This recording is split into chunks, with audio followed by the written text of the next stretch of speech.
Aujourd'hui, on parle des solutions de la douche Géraud Resso. À quoi est-on tenu dans le neuf? Alors en 2021, un arrêté est venu préciser que la zone de douche ne doit plus comporter de ressaut dans les logements neufs, appartements ou maisons individuelles en lotissement ou destinées à la location. Alors je rappelle, mais vous le savez peut-être tous, que le ressaut de la douche, c'est la différence de niveau entre le sol de la salle de bain et celui de la douche. Alors, quelles sont les obligations des professionnels dans le neuf? Quelles sont les solutions que proposent les fabricants? Allez, on en parle tout de suite avec nos invités. Bonjour Hubert Maître, comment allez-vous? Bonjour Natacha, très bien. Vous êtes secrétaire général de la FISB. La FISB, elle est droit devant nous, toujours là, la FISB. C'est l'Association française des industries de la salle de bain qui regroupe les industriels du secteur. Bonjour Thibaut Douard.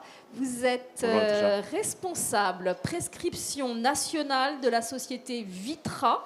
C'est un groupe d'origine turque qui est né dans les années 50. C'est ça. La filiale française est la plus dynamique du groupe, Exact. avec des solutions, on va dire, 360 pour la salle de bain. J'ai tout bon. Allez, Nicolas Spie, bonjour. Bonjour. Vous êtes chef de produits sanitaires chez Roth. Là aussi, un groupe familial d'origine, cette fois-ci, allemande, et spécialiste des solutions de chauffage et des espaces de douche. Alors Hubert, on va commencer tout de suite par un point réglementaire. Ça, c'est important. Rafraîchissez-nous la mémoire sur les exigences pour les douches zéro ressaut dans le neuf. Oui, alors sans devenir des experts de la réglementation, parce qu'il y en a tellement et ce serait vraiment très compliqué, on part sur l'explication qui est contenue dans le guide du CSTB sur le zéro ressaut. Et en ce qui nous concerne, c'est la version V2 qui comprend les receveurs finis. Parce qu'on va le voir, il y a différentes installations. Les slides sautent un peu, pardon, j'essaye de passer sur le bon. Alors, quand on dit zéro ressaut dans le neuf, ça n'est pas toutes les salles de bain. C'est la salle de bain principale accessible, donc celle dans laquelle il y a le rayon d'1,50 m de manœuvre pour des chaises roulantes. Donc ça ne concerne qu'une partie des salles de bain, qu'on soit bien clair, et il y a soit une installation à la livraison, soit une installation ultérieure à la place des baignoires. Ce dernier sujet qui est important, n'est pas encore traité au niveau du guide V2. Et donc, ce sera dans la version V3 ou V4. Il y a un vrai sujet derrière ça. Oui, le guide, on peut l'avoir, on le consulte, on l'a comment? Il est téléchargeable sur Internet sans difficulté. Sur quel site? Guide du CSTB, sur plusieurs sites. D'accord. Tout le monde le vulgarise un tout petit peu. Donc, vous voyez dans la colonne de droite, c'est écrit en petit. On ne parle que des espaces douches cloisonnés. Pour le receveur fini, il n'est que dans les espaces de douche cloisonnés. Pour les autres, on recommande un seul matériau, le tout carrelé ou le tout avec des films de synthèse. Donc, le receveur de douche fini, il a un raccord de l'étanchéité de la pièce, l'évacuation receveur, jonction novateur, et il a une ATEX. Alors, vous avez en face sur le stand 6 exemples de receveurs finis avec la bande d'étanchéité qui se raccordent à l'étanchéité de la salle de bain. Je précise que cette salle de bain, maintenant, est obligatoirement étanche sur toute la surface. Et ATEX, c'est une certification, on le rappelle. Voilà. Et l'ATEX, il n'est pas possible d'installer aujourd'hui en France un receveur zéro ressaut, un receveur fini zéro ressaut, sans ATEX délivré par le CSTB. Alors, ça saute un peu, mais vous pouvez continuer. Vous connaissez par cœur ce sujet, si jamais on n'a pas les slides. Voilà, alors, si on peut. Alors, les receveurs finis, une solution, c'est ce que je viens de dire, donc je ne vais pas répéter, pardon, je vais passer à la suivante. Les points de vigilance qui sont importants. Chaque fabricant qui présente une maquette, vous pouvez aller en discuter sur son stand, vous avez les coordonnées. Il y a évidemment les points de vigilance les plus évidents, mais je parle à des professionnels et beaucoup connaissent le sujet, voire mieux que nous. Respect des dimensions de la réservation, il faut évidemment une réservation. Une mise en œuvre par maintien en plein, par opposition à des pieds. Ça, c'est dans le cadre de latex. On ne s'interdit pas des innovations et ça dépend un peu des matériaux des receveurs. Ils n'ont pas tous la même rigidité. Donc, on voit bien qu'il peut y avoir des différences. Voilà. Respect de compatibilité du collage de la bande de raccord d'étanchéité avec le receveur et le procédé d'étanchéité de la salle de bain. Les deux fabricants présents à côté de moi vont vous en parler beaucoup mieux. Et la prise en compte exacte du carrelage, c'est-à-dire l'épaisseur, la colle et la bande, la solution d'étanchéité sur la salle de bain. Natacha, j'ai dépassé le temps? Non, vous êtes parfait. Bon. Voilà, donc en résumé, il y a des contraintes réglementaires, il y a des recommandations pour l'installation, hein, c'est bien ça. Tout est aujourd'hui à peu près formalisé. On peut s'attendre à une évolution encore de la réglementation, Hubert ? Ah ben, on pourrait discuter à l'infini. Il est prévu, par exemple, un accès par le grand côté, alors que beaucoup de handicapés plébiscitent l'accès par l'angle. Ça n'est pas prévu par la réglementation. Bon, il n'y a aucune raison d'interdire l'accès par l'angle. C'est le plus facile à tout point de vue pour les personnes en situation de handicap, quel qu'il soit. Donc on peut s'attendre toujours, hein, mais ça c'est le propre de la France, à des évolutions réglementaires. Merci Hubert. Nicolas Spille, donc cette réglementation, ces contraintes finalement, vous les avez transformées aussi en opportunités en cherchant à innover, hein, c'est bien ça ? Ah, c'est bien dit, effectivement. Alors il faut savoir quand cette réglementation elle est sortie, elle nous a bien embêtés. C'est le premier truc. Parce que moi j'ai regardé mon catalogue et en fait j'ai vu qu'il n'y avait aucun de mes produits qui rentrait dans cette nouvelle réglementation. Donc en fait, on en a effectivement sorti une opportunité et on a pris une feuille blanche et on a dit vers quoi on veut partir. Alors bien entendu, on a respecté tout ce qu'il fallait pour la norme zéro Rosso, ne pas avoir de rebord, que ça soit compatible avec latex qui sont mis en place. Et donc du coup, on a créé un nouveau produit qui s'appelle Natura SH. Ouais, on va revenir dessus, juste, je finis sur la réglementation avec vous, Tim. On le rappelle, c'est peut-être évident, mais sans certification, les risques de manque d'étanchéité sont très grands. Et ça, vous vouliez le oui, le tout dire. à fait. Alors c'est vrai que c'est aujourd'hui un vrai sujet. Et c'est vrai que sans cet ATEX, du coup, la pose n'a pas les garanties structurelles. Et donc les garanties d'étanchéité et la décennale. Et donc il peut y avoir d'éventuels sinistres. C'est ça la grosse problématique. Ouais, c'est bien de le rappeler. On revient avec vous, Nicolas. Donc sur votre stand, on peut voir le receveur Natura SH. Si j'ai bien compris, il est issu de 90% de matériaux recyclés et il est lui-même 100% recyclable. Exactement. Donc ça a été un gros challenge parce que la filiale, on va dire recyclage, la filière recyclage entre guillemets en France est quand même très peu pourvue. C'est-à-dire qu'effectivement, tout le monde remplit son petit bac, mais la gestion après est très compliquée. Et donc, il a fallu se rapprocher de gens dont c'est le métier, qui ont su, on va dire, transcender un petit peu les produits et pour pouvoir en sortir quelque chose qui, nous, était une matière première. La problématique, c'était la compression. Il y a des gens qui montent sur les receveurs.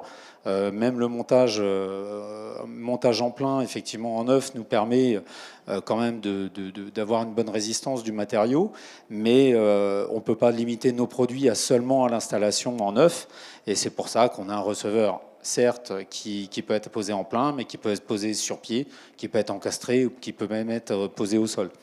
Donc c'est un petit peu Voilà, la chose était importante, c'était de partir sur quelque chose qui était 100% sans PVC, pour éviter tout ce qui était dégagement de coves. On parle du bien-être intérieur des maisons, donc on s'est vraiment orienté là-dessus.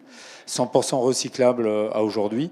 Encore une fois, sous réserve d'avoir des filières qui nous permet de pouvoir retraiter ce produit-là. Donc même s'il est, on va dire, d'un complexe relativement simple. Et donc et un revêtement final. Donc toute l'âme intérieure du receveur, c'est du PET, donc 100%. Et on va dire qu'il y a quelques millimètres par le dessus qui nous permettent d'avoir un revêtement avec un PN18, une anti-glissance. Encore une fois, on parle aussi de MaPrimeAdapt, on parle aussi de réhabilitation des logements avec des personnes qui sont en grand âge.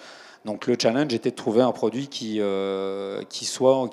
remplisse le plus de segments possible. Ouais. Ça, c'est une vraie tendance que j'ai identifiée en préparant Idéobain, Hubert, c'est qu'il y a vraiment cette volonté d'avoir des produits qui évoluent, parce que justement, nous évoluons aussi. Il y a différentes cibles, il y a le vieillissement, il y a le handicap, il y a pas mal de choses. Et donc, du coup, les produits doivent vraiment être, j'allais dire, presque multiformes. Exactement, il faut pouvoir répondre à toutes les problématiques. Les installateurs, encore une fois, eux ne s'embêtent pas forcément de prendre un produit qui est adapté à chaque situation. Quand ils savent poser un produit, ils essaient de le généraliser partout. C'est ce qu'on essaie de faire, notamment avec ce Natura SH.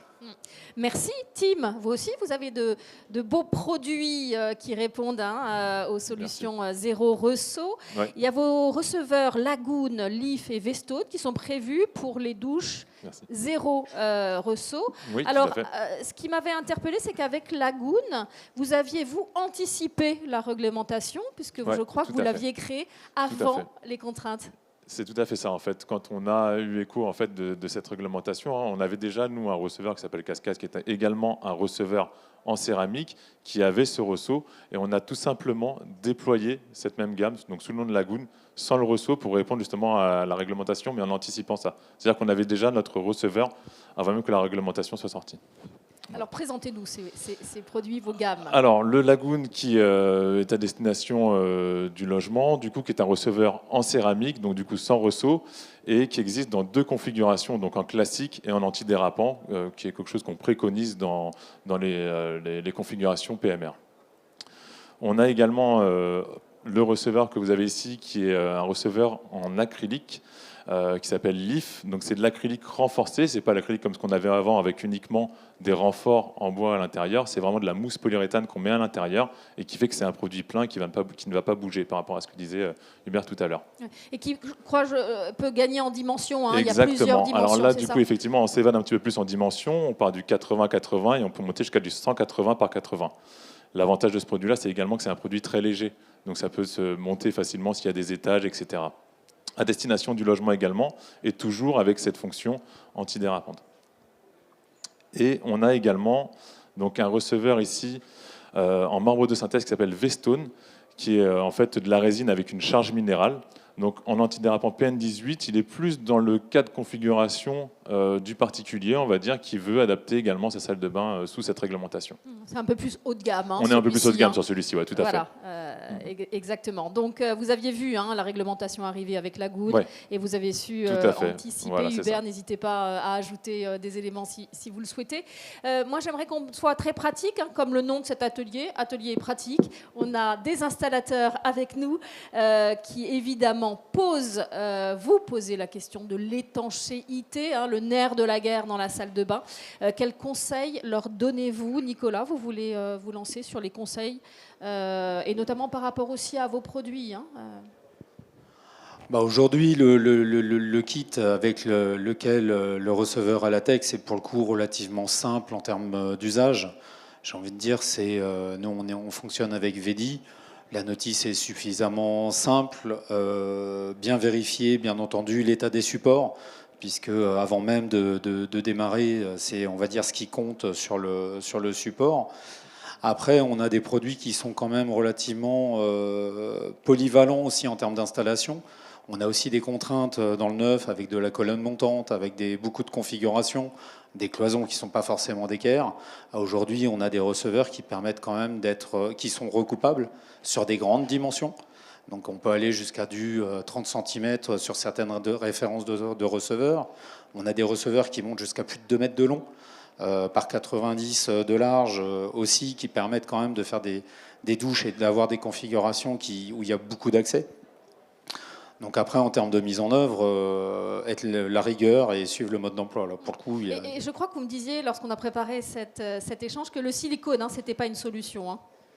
Le silicone, de toute façon, on le sait tous, hein, c'est jamais une solution durable. Il doit être fait régulièrement. Il se décolle à un moment donné. On a des structures qui peuvent bouger. Donc là-dessus, effectivement, le silicone, c'est plus qu'un joint de finition. Enfin, c'est comme ça que je le considère, plutôt qu'un revêtement d'étanchéité, quoi. Merci pour ces conseils. Tim, vous avez des choses aussi à conseiller? Oui, alors pour le coup, je vais copier un petit peu Nicolas, parce qu'on a également sur nos 3 receveurs latex avec Vedi. Donc effectivement, comme il le précisait, c'est plutôt bien fait. Leur notice est assez simple. Donc c'est vrai qu'on conseille évidemment de se référer aux recommandations d'installation du kit d'étanchéité de Vedi. Hubert, Alors, vous complétez. Il ne faut pas se raconter d'histoire, c'est une installation plus sophistiquée, hein, notamment dans le cadre d'un chantier neuf, avec beaucoup de professionnels qui circulent un peu simultanément. Ça nécessite un chantier relativement propre, donc il ne faut pas se raconter d'histoire, c'est un petit peu plus sophistiqué. Mais on a parlé du ressaut. En fait, le terme est un tout petit peu impropre. Il faudrait parler des ressauts. Parce que celui qui est sous-entendu par la réglementation principalement, c'est le ressaut extérieur. Donc on encastre le receveur au niveau du carrelage. Mais il y a aussi le ressaut intérieur. Et c'est celui-là qui pose problème pour la retenue d'eau. Quand on a une bonde chargée en cheveux et en eau savonneuse et autres, l'eau peut passer. Et tout le problème de l'étanchéité de la salle de bain vient de là. Donc voilà, il y a à la fois un petit peu plus complexe, mais on a des solutions. Il y a donc le partenaire Vedi dont on a parlé. Je vous invite à aller voir les maquettes en face. Il y a aussi un fabricant français, Laser. Et donc, c'est les deux solutions d'étanchéité qui se sont mariées avec des fabricants de receveurs finis en céramique, en synthèse. La palette est large. Et puis il y a aussi une éternelle question pour assurer cette étanchéité, cette pose du zéro ressaut, c'est la complémentarité entre les corps qui interviennent. Tim, vous m'en parliez, on en parlait précédemment. Plombier, carreleur, qu'est-ce qui s'en occupe? Qui fait quoi? Alors c'est vrai que c'est la question qu'on nous pose le plus souvent, en tout cas pour ma part. Enfin je dis nous, mais je t'inclus dedans, Nicolas. Mais, vous c'est aussi, vraiment Nicolas, on vous la pose? Ouais. Oui, c'est les mêmes problématiques. Et alors, c'est quoi ça. votre réponse? Les bandes, alors c'est difficile toujours de se prononcer dessus. Les bandes initialement sont installées par le plombier parce qu'elles se collent sur le receveur. Alors tu me diras, Nicolas, si tu me rejoins ou pas. Après, c'est la suite qui est toujours à l'entre-deux, c'est-à-dire que le système d'étanché liquide, le sel, qui est le produit en fait qu'on vient appliquer sur les bandes. Là, pour le coup, la question se pose. On préconiserait peut-être plus que ce soit le plombier qui effectue cette tâche.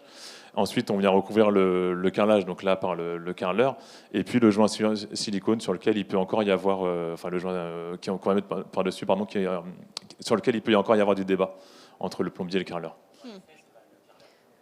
Alors, on va venir aux questions et on reviendra sur cette remarque. Vous voyez, déjà, Hubert voulait compléter, parce que c'est une vraie question, l'intervention, autant dans la cuisine, on a les cuisinistes et on va se dire, on a un interlocuteur qui va à peu près tout gérer. Dans la salle de bain, c'est toujours le même sujet. On en avait parlé, je crois, il y a 2 ans là-dessus.